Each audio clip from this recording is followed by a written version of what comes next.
Selamat datang di daerah operasi penambangan PT Freeport Indonesia di Irian Jaya. Saya Titus Pulunggono sebagai Mine Manager di PT Freeport Indonesia. Kita sekarang berada di daerah Pegunungan Jayawijaya di ketinggian sekitar 4.000 meter di atas permukaan laut. Disinilah proses penambangan salah satu kandungan biji terbesar di dunia dimulai. Tur daerah penambangan ini akan membawa kita ke tambang bawah tanah dan tambang terbuka.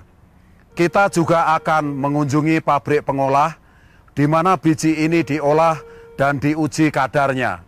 Selanjutnya, kita akan mengikuti perjalanan konsentrat menuju pelabuhan Amamapare di mana konsentrat ini dikeringkan, lalu dikapalkan menuju pabrik pelebur di berbagai negara.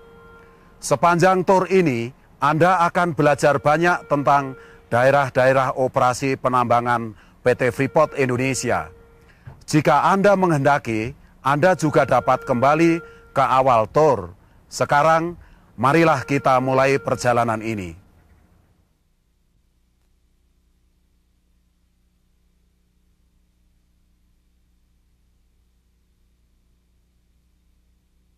Dalam suatu ekspedisi mendaki pegunungan tengah Irian Jaya yang ditutup oleh gletser, ahli geologi minyak bumi dari Belanda Sean Jack Dowsey menemukan apa yang kelak dikenal sebagai endapan tembaga terbesar di dunia yang berada di atas permukaan tanah.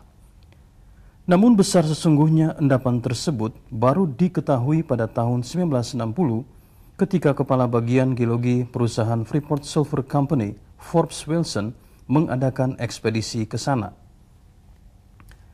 Endapan tembaga Erzberg yang terletak di sekitar 12.000 kaki di atas permukaan laut mengandung lebih dari 30 juta ton tembaga kadar tinggi. Lalu, tantangan maha besar yang dihadapi pasukan pekerja perusahaan ialah membangun prasarana yang diperlukan untuk menggarap endapan nun jauh di sana.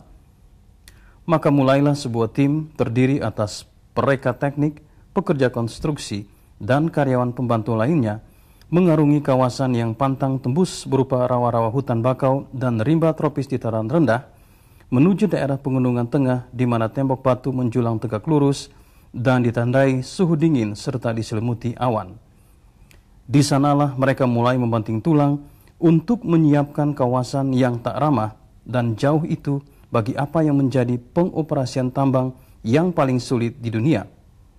Mulai dari konstruksi fasilitas pelabuhan dekat Laut Arafura hingga ke tambang dan pabrik pengolahan di Pegunungan Jayawijaya, segala barang kebutuhan harus didatangkan dari luar dan sebuah jalan perlu dibangun di dataran rendah menuju kawasan tambang untuk mengangkut karyawan dan ribuan ton peralatan yang diperlukan untuk operasi tersebut.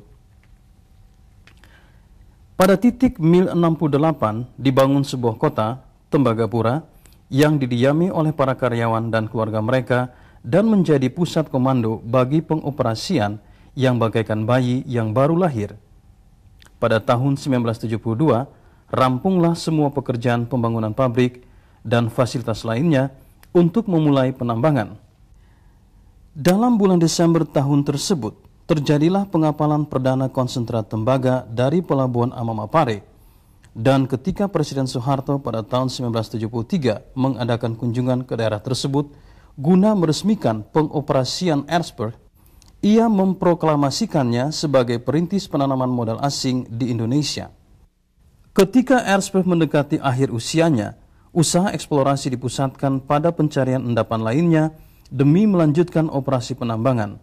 Dan pada tahun 1988 ditemukan apa yang disebut lapisan induk.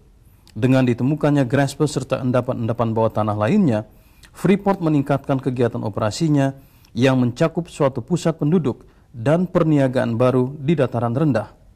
Kuala Kencana diresmikan oleh Presiden Soeharto pada tanggal 5 Desember 1995. Menurut rencana, induk kota tersebut yang dibangun di daerah seluas 17.000 hektar menjadi pusat administrasi dan tempat kediaman PT Freeport Indonesia di dataran rendah.